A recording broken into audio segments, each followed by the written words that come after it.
Let's look at 5 tips for making $200,000 a year in dividends.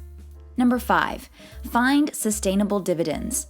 Companies have to generate enough profit to cover their dividend payments, and when business slows down, dividend investors can get nervous about whether or not their favorite stocks will be able to sustain their payouts. That's why finding sustainable dividends is so important for successful dividend investing. A company that pays less than 50% of its profits out as dividends is more likely to do better during a slow time in the business without cutting the dividend.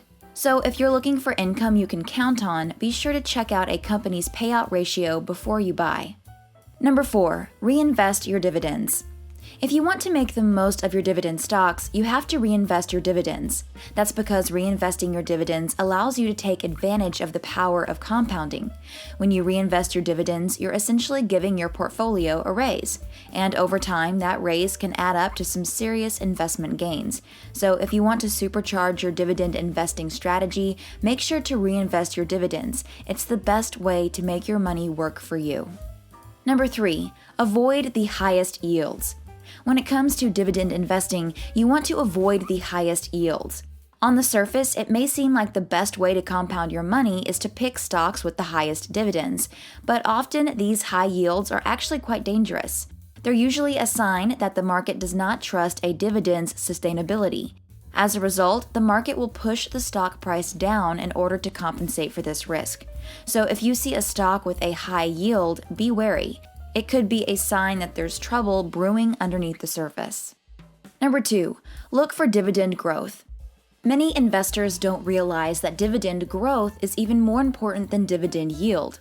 A high dividend yield might look good on paper, but if a company isn't able to grow its payouts over time, it won't do you much good in the long run. After all, you need to account for inflation when you're investing for the long term. You want your portfolio to keep up with the average annual increase in the cost of goods. That way, you can be sure that your portfolio will continue to provide you with the income you need, no matter how much prices rise. So, when you're looking at dividend stocks, don't just focus on the yield. Make sure to consider the company's ability to grow its dividends over time.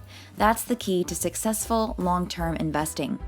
Before I move on to number 1, make sure you subscribe and click the bell. That way you'll be the first to see my next money-making video.